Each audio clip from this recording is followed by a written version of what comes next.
이 시간 말씀을 같이 나누도록 하겠습니다. 오늘 바로 이 금요일 우리 예수님이 이렇게 어제 목요일 밤에 이제 제자들과 함께 유월절 식사를 하시고 또 가르치시기도 하고 또 발을 씻겨 주시기도 하고 마지막 권면과 또 본을 보시고 그리고 심야에는 겟세마네 동산에서 기도하시다가 체포되어서요 밤새워서 이제 그 신문을 당하고 이제 고초를 당하셨습니다. 그리고 이 금요일 오전 9시에 못 박히게 됩니다. 그래서 우리 시간으로 아침 9시에 십자가가 서고요. 예수님이 못 박히니까 그 아침까지 계속 신문도 당하고 매를 맞고 또 채찍을 맞고 이제 그랬던 아침에를 맞고 아침을 그렇게 보내고 아침 9시에 십자가에 이제 달리시게 되었습니다. 그래서 이 십자가는 예수님이 아침 9시부터 오후 3시까지 달려 계셨는데요. 이제 요 성경의 시간표로는 그 당시 아침 6시를 시작으로 해서 아침 6시부터 공시로 우리 성경의 표현에는 그렇게 되어 있습니다. 그래서 이 성경의 아침 6시는 지금 정오예요. 정오. 지금 6시부터 아침 6시부터 정오까지 6시간이잖아요. 그래서 이 성경의 제6시에라고 이렇게 지금 표현한 것은 정오를 말합니다. 그래서 예수님은 9시부터 오후 3시까지 6시간 달려 계셨는데 이 3시간을 달려 계시다가 정오쯤 돼서는 이제 해가 어두워졌어요. 해가 어두워지고 온 땅에 어두움이 임했다. 제9시까지. 그러니까 예수님의 마지막 이 3시간은 후반부 3시간은 이제 흑암이 어둠이 땅에 임한 가운데 있었습니다. 이게 유대의 그 역사 기록에 남아 있습니다. 이상하게 천지가 깜깜해졌다. 어느 정도 깜깜하냐면 등불을 들어야 될 정도로 등불이 없이는 길을 못 갈 정도로 그렇게 어두워졌다. 이렇게 기록으로도 남아 있습니다. 일반 세속의 기록으로 남아 있어요. 여러분 이 예수님이 이렇게 이 깜깜한 가운데 마치 십자가에 달려 있고 뭐 피투성이죠. 그리고 멍투성이고 찢겨 있고 피가 흐릅니다. 이 예수님이 그 어둠 속에서 그 시쯤에 그러니까 그 시쯤은 이제 오후 3시 돌아가시기 직전입니다. 크게 소리를 질러서 엘리 엘리 라마 사박다니.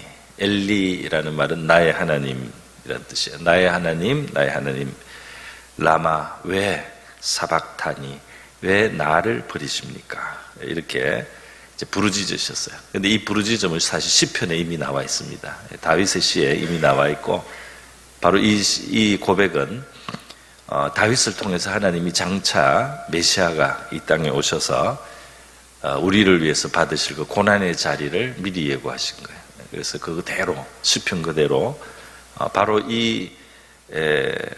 그 엘리엘리 라마 사박다니가 있는 이 시편 22편 바로 요것이 보면은 그 찔린다고 돼 있어요.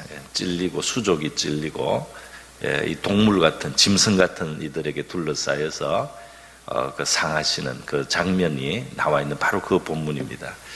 그래서 정말 놀랍게도 이것도 역시 하나님이 미리 다 내다보신 그대로 이루어진 것인데요. 자, 여기 어둠이 임했다는 것을 우리가 생각해 보면 지금 이때가 유월절 식사를 하시고 이제 유월절이 시작된 겁니다. 그러면 이것이 뭐냐 하면은 바로 이스라엘이 말이죠. 이 어둠의 의미가 또 이 예수님의 이 희생이 말이죠. 바로 이스라엘 백성들이 애굽에서 나올 때 마지막 10번째 재앙이 그들을 나오게 했는데요. 마지막 10번째 재앙이 임할 때 바로 그 앞에 장자의 죽음 앞에 이 하늘이 깜깜해졌어요. 하늘이 깜깜해 해가 어두워지고 깜깜해지는 그 일도 있었어요. 그리고 그 다음에 장자들이 죽는 유월절 그 피를 그 문설주 임방에 이제 바른 집에 죽음을 면하고 그 피가 없으면 다 죽는 바로 이런 심판이 애굽에 임했죠. 그러면서 이스라엘이 애굽에서 나오는 출애굽, 애굽에서의 해방, 이 사탄 같은 바로의 권세에서 노임을 받았습니다. 그래서 오늘 참 신기하게도 그 출애굽 사건은 예수님 당시로 볼 때 1500년 전의 사건인데요. 그때 일어난 일이 다시 한번 재현되면서 하나님이 이 십자가, 하나님의 아들의 이 십자가 희생의 의미를 다 이렇게 보여주신 거예요. 그 의미가 뭐냐 하면 바로 이제 이 해방되는 거죠. 구원받는 겁니다. 그 심판과 저주를 면하고, 그리고 이 사탄의 권세, 바로 같은 사탄의 권세에서 그 하나님 백성이 노임받을 때 바로 유월절 어린 양의 피를 문설주 임방에 발랐습니다. 예수님의 피가 지금 십자가에 흐르고, 예수님의 그 십자가가 피가 흐르는 그 십자가 나무가 말이죠. 이 가로 세로 나무, 그게 바로 문설주 임방을 만들 수 있는 나무예요. 그렇지 않습니까? 가로 세로 나무. 그러니까 바로 이게 십자가의 의미를 이제 하나님이 출애굽 때 이미 예고를 해 주셨다, 이렇게 말할 수가 있겠습니다. 여러분, 오늘 본문은 짧게 이 버림받는 하나님의 아들은 공연히 그냥 버림받고 끝나는 것이 아닙니다. 이것은 버림받아야 될 우리를 버림받지 않고 살리기 위한 것입니다. 할렐루야.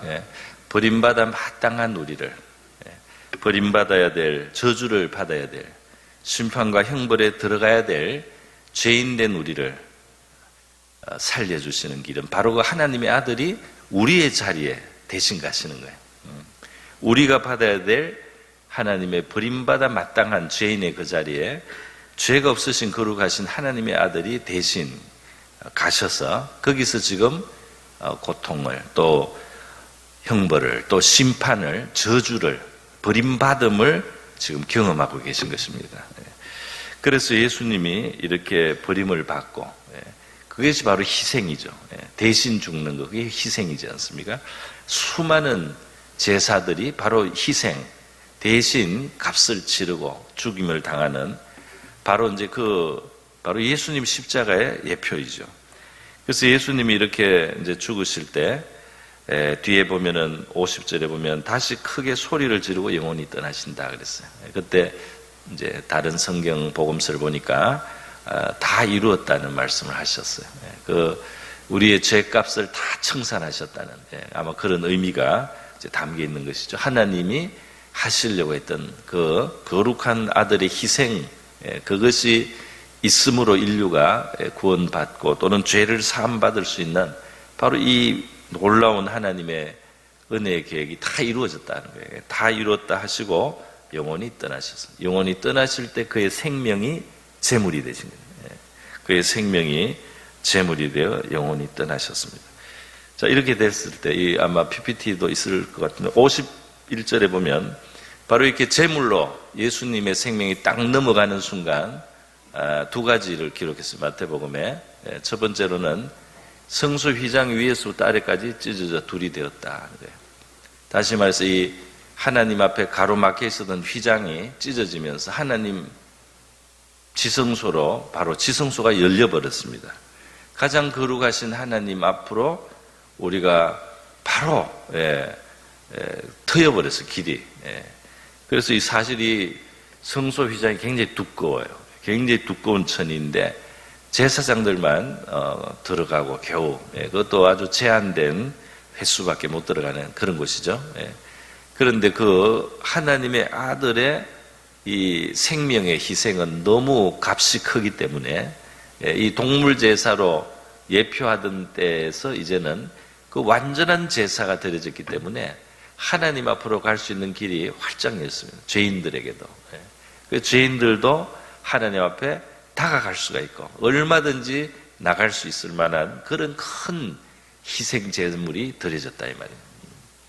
그래서 우리는 예수님의 이 죽음이 갖는 의미, 우리가 아무리 우리 자신이 부끄러워도, 아무리 우리 자신이 정말 면목이 없어도, 아무리 우리 자신이 하나님 앞에 설 수 없는 그런 존재라는 생각이 우리 안에 있다고 할지라도 이 성소의 이 휘장이 활짝 찢어지게 하실 때 하나님은 내 아들의 희생은 너희의 어떠한 죄와 부끄러움보다 더 큰 희생을 했으니까 내게로 나오라는 하나님의 큰 외침과 같은 줄 믿습니다. 하나님의 큰 외침이다 말이에요. 내가 내 아들을 이렇게 희생했는데, 내가 내 아들을 이렇게 희생해서 죄인을 구원하려고 하는데 너희가 이제는 내 앞으로 나오라는 하나님의 큰 외침과 같은 것이에요. 그렇게 하시고요. 또 하나가 뭡니까? 바로 땅이 진동을 하면서 바위가 터지는데요, 무덤이 열렸다 그랬어요. 그러면서 자던 성도의 몸이 많이 일어났다. 아마도 그 때쯤 돌아가신 분들, 그 예루살렘에 그 가까운 곳에 그 묘지가 있습니다. 묘지가 있어요. 그 예루살렘 이렇게 내다 보이는 바로 이렇게 언덕 같은데 묘지가 있어. 지금도 있습니다. 거기에 아마 뭐 모든 무덤이 다 열린 건 아닌데 어떤 일부 무덤이 열렸어요. 그래서 뭐 예를 들어서 어제나 아래 돌아가셔서 무덤에 들어갔던 예수님의 제자들이 있었던 것 같아요. 그런데 살아났어요. 무덤이 열리면서 살아났습니다. 이게 어떤 샘플이죠. 샘플. 무슨 말이냐면 이 예수님의 그 죽음이, 그 희생이 이루어졌을 때 사망이 이제 무너지는 거예요.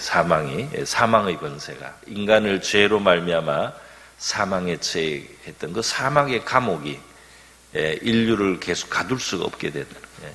그래서 그 하나의 맛보기로, 샘플로 이제 마지막 날 완전히 부활로 그 사망이 완전히 철폐되지만 그 전에 벌써 예수님이 죽는 바로 그 순간에 벌써 사망이 무너지기 시작하는 겁니다.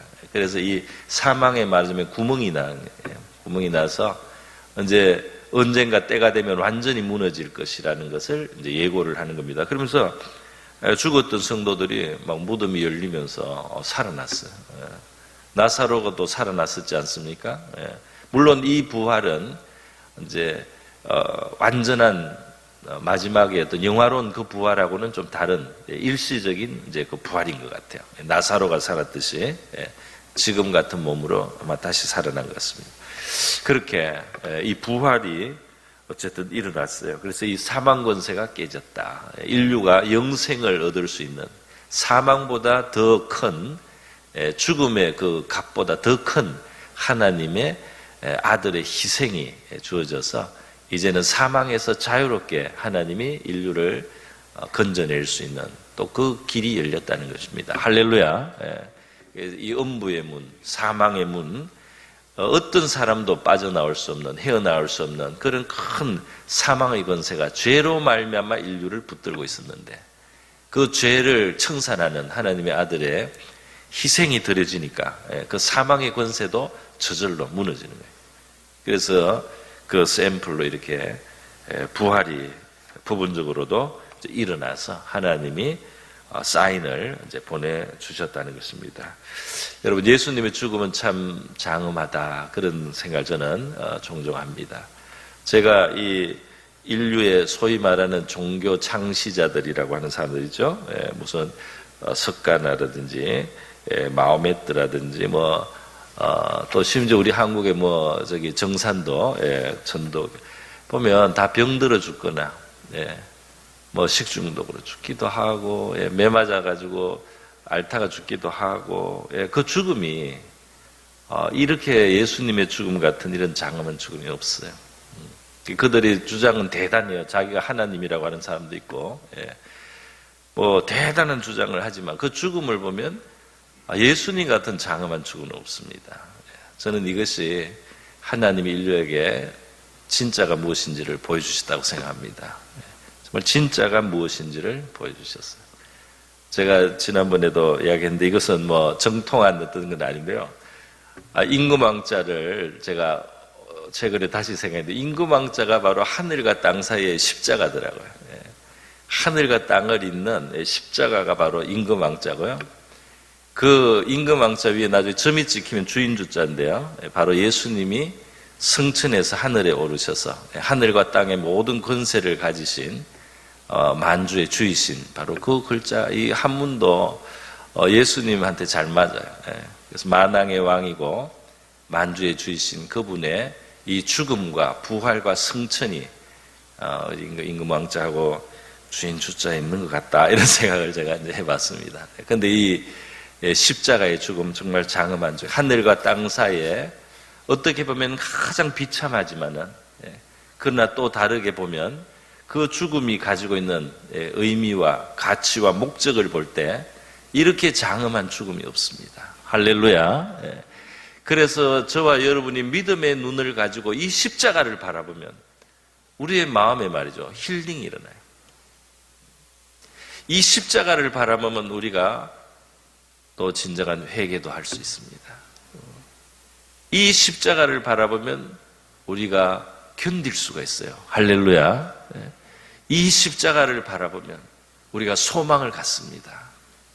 하나님의 아들이 우리를 살리기 위해서 이러한 자리까지 갔는데 말이죠, 우리가 절망이다, 안 된다, 끝이다, 이렇게 말할 수가 없다, 이 말이에요. 그래서 이 하나님의 아들이 달리신 그 십자가를 믿음의 눈으로 바라보는 저와 여러분 될 수 있기를 바랍니다. 이 십자가를 바라보고 힘을 얻고, 이 십자가를 바라보고 회개하고, 이 십자가를 바라보고 소망을 갖습니다. 이 십자가를 바라보고 견딜 수 있는 힘을 얻습니다. 이 십자가를 바라보고 위로를 받습니다. 할렐루야. 위로를 받아요. 위로를 받습니다. 그래서 여러분, 하나님과 이 하늘과 땅을 중보, 하나님과 사람 사이를 중보하는 한 분, 바로 사람이 되신 하나님의 아들 예수 그리스도를 오늘 이 시간도 우리가 함께 바라보고 기도하고 이 성금요일을 우리가 복되게 은혜롭게 보낼 수 있기를 바랍니다. 우리 한번 기도의 제목을 드리겠습니다. 우리가 가야 할 심판과 형벌의 자리에 우리 대신